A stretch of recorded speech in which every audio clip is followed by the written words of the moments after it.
ओम शांति। आज 21 मई 2025 के साकार मधुर महावाक्य हैं। मीठे बच्चे, तुम आत्माओं का प्यार एक बाप से है। बाप ने तुम्हें आत्मा से प्यार करना सिखलाया है, शरीर से नहीं। प्रश्न है आज की मुरली का कि किस पुरुषार्थ में ही माया विघ्न डालती है। माया जीत बनने की युक्ति क्या है। उत्तर है इनका कि तुम पुरुषार्थ करते हो कि हम बाप को याद करके अपने पापों को भस्म करें, तो इस याद में ही माया का विघ्न पड़ता है। बाप उस्ताद तुम्हें माया जीत बनने की युक्ति बताते हैं। तुम उस्ताद को पहचान कर याद करो तो खुशी भी रहेगी, पुरुषार्थ भी करते रहेंगे और सर्विस भी खूब करेंगे, माया जीत भी बन जाएंगे। गीत है आज की मुरली का इस पाप की दुनिया से। ओम शांति। रूहानी बच्चों ने गीत सुना, अर्थ समझा। दुनिया में कोई भी अर्थ नहीं समझते। बच्चे समझते हैं कि हमारी आत्मा का लव परमपिता परमात्मा के साथ है। आत्मा अपने बाप परमपिता परम आत्मा को पुकारती है। प्यार आत्मा में है या शरीर में। अब बाप सिखलाते हैं प्यार आत्मा में होना चाहिए, शरीर तो खत्म हो जाना है। प्यार आत्मा में है। अब बाप समझाते हैं कि तुम्हारे प्यार परमात्मा बाप से होना चाहिए। तुम्हारा प्यार किससे होना चाहिए? प्यारे परमात्मा बाप से होना चाहिए, शरीरों से नहीं। आत्मा ही अपने बाप को पुकारती है कि पुण्य आत्माओं की दुनिया में ले चलो। तुम समझते हो कि हम पाप आत्मा थे, अब फिर पुण्यात्मा बन रहे हैं। बाबा तुमको युक्ति से पुण्यात्मा बना रहे हैं। बाप बताते कि तब तो बच्चों को अनुभव हो और समझे कि बाप द्वारा बाप ही याद से पवित्र पुण्य आत्मा बन रहे हैं। योग बल से तुम्हारे पाप भस्म हो रहे हैं। बाकी गंगा आदि में कोई पाप धोए नहीं जाते। मनुष्य गंगा स्नान करते हैं, शरीर को मिट्टी मलते हैं, परंतु उससे कोई पाप धुलते नहीं हैं।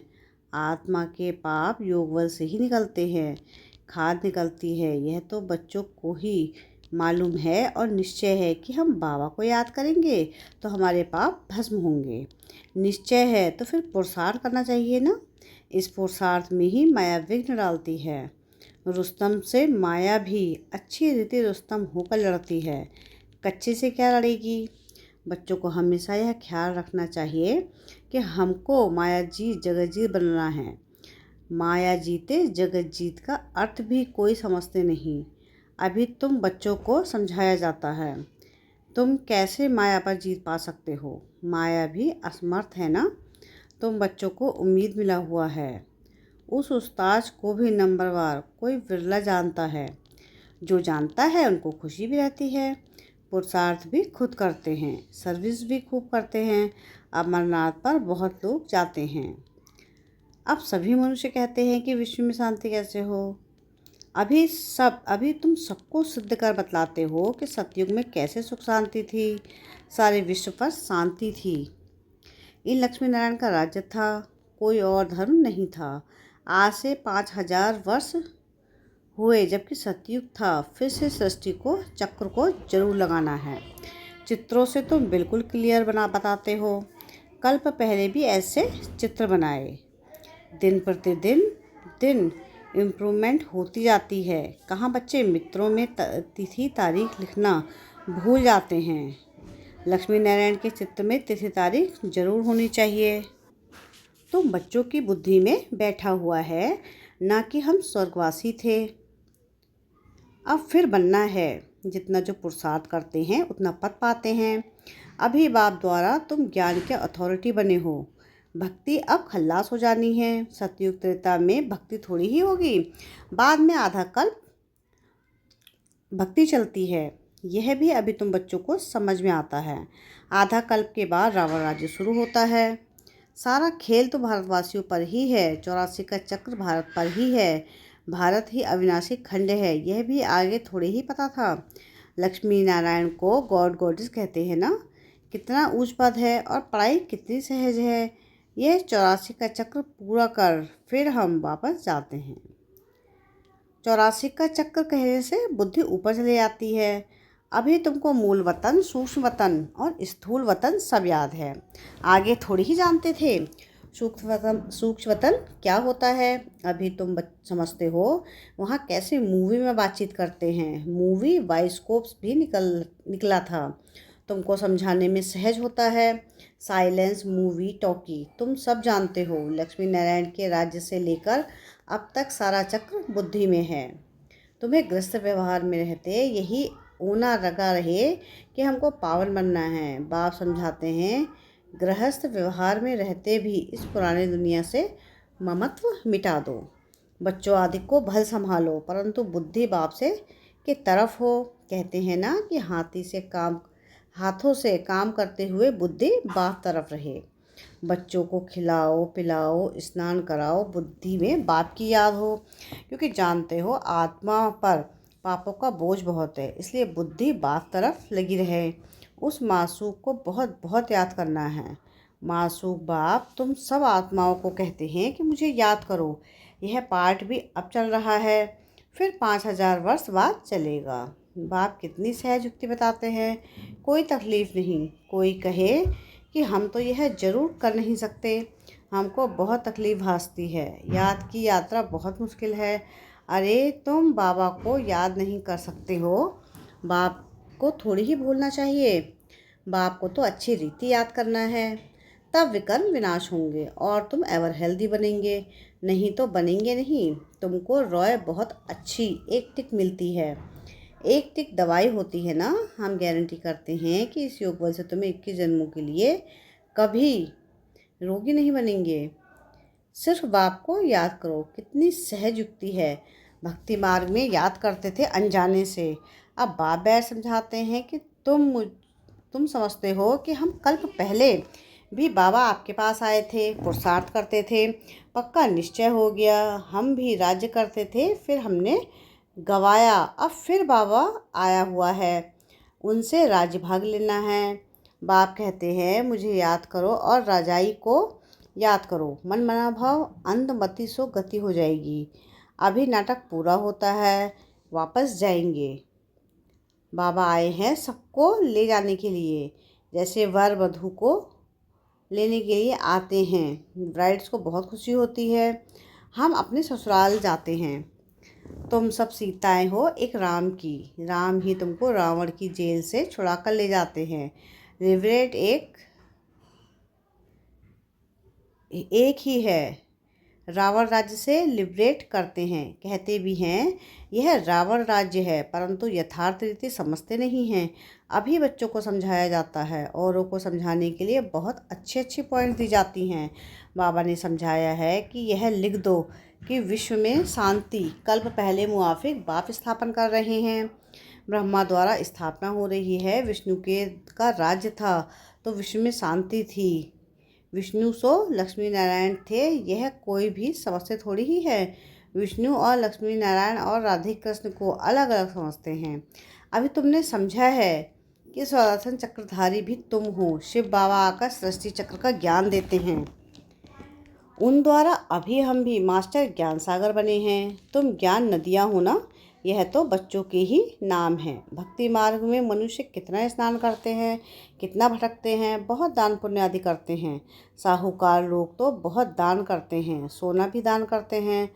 तुम भी अभी समझते हो कि हम कितना भटकते हैं। अब हम कोई हठयोगी तो है नहीं, हम तो हैं राजयोगी। गृहस्थ परिवार गृहस्थ आश्रम के थे, फिर रावण राज्य में अपवित्र बने हैं। ड्रामा अनुसार बाप फिर गृहस्थ धर्म बना रहे हैं और कोई बना ना सके। मनुष्य तुमको कहते हैं कि तुम सब पवित्र बनोगे तो दुनिया कैसे चलेगी। बोलो, इतने सब सन्यासी पवित्र रहते हैं, फिर दुनिया कोई बंद हो गई क्या। अरे सृष्टि इतनी बढ़ गई है कि खाने के लिए अनाज भी नहीं, और सृष्टि पर फिर क्या बढ़ाएंगे। अभी तुम बच्चे समझते हो कि बाबा हमारे सम्मुख हाजिर नाजिर है, परंतु उनको इन आँखों से देख नहीं सकते, बुद्धि से जानते हैं। बाबा हम आत्माओं को पढ़ाते हैं, हाजिर नाजिर हैं। जो विश्व शांति की बातें करते हैं उन्हें तुम बताओ कि विश्व में शांति तो बाप करा रहे हैं। उसके लिए ही पुरानी दुनिया का विनाश सामने खड़ा है। 5000 वर्ष पहले भी विनाश हुआ था, अभी फिर यह विनाश सामने खड़ा है। फिर विश्व पर शांति हो जाएगी। अभी तुम बच्चों की बुद्धि में है ही है बातें, दुनिया में कोई नहीं जानते, कोई नहीं जिनकी बुद्धि में यह बातें हों। तुम जानते हो सतयुग में सारे विश्व पर शांति थी। इस भारत खंड के सिवाय दूसरा कोई खंड नहीं था। पीछे और खंड हुए हैं। अभी कितने खंड हैं? अभी इस खेल का भी अंत है। कहते भी हैं कि भगवान जरूर होगा। जरूर। भगवान कौन और किस रूप में आते हैं यह नहीं जानते। श्री कृष्ण तो हो ना सके, ना कोई प्रेरणा से व शक्ति से काम करा सकते हैं। बाप तो मोस्ट विलव्ड है, उनसे वर्षा मिलता है। बाप ही स्वर्ग स्थापन करते हैं, तो फिर जरूर पुरानी दुनिया का विनाश भी वह कराएंगे। तुम जानते हो सतयुग में लक्ष्मी नारायण थे, अब फिर खुद पुरुषार्थ से यह बन रहे हैं। नशा रहना चाहिए ना। भारत का राज्य करते थे, भारत में राज्य करते थे। शिव बाबा राज्य देकर गया था। ऐसे नहीं कहेंगे कि शिव बाबा राज्य करके गया था, नहीं, भारत को राज्य देकर गया था। लक्ष्मी नारायण राज्य करते थे ना, फिर बाबा राज्य देने आए हैं। कहते हैं मीठे मीठे बच्चे, तुम मुझे याद करो और चक्र को याद करो। तुमने ही 84 जन्म लिए हैं। कम पुरुषार्थ करते हो तो इनसे कम भक्ति की है। जास्ती भक्ति करने वाले पुरुषार्थ भी जास्ती करेंगे। कितना क्लियर कर समझाते हैं, परंतु जब बुद्धि में बैठे, तुम्हारा काम है पुरुषार्थ कराना। कम भक्ति की होगी तो योग लगेगा नहीं। शिव बाबा की यह बुद्धि में ठहरेगी नहीं। शिव बाबा की याद बुद्धि में ठहरेगी नहीं। कभी भी पुरुषार्थ में ठंडा नहीं होना चाहिए। माया को पहलवान देख हार्ट फेल नहीं होना चाहिए। माया के तूफान तो बहुत आएंगे, यह भी बच्चों को समझाया है।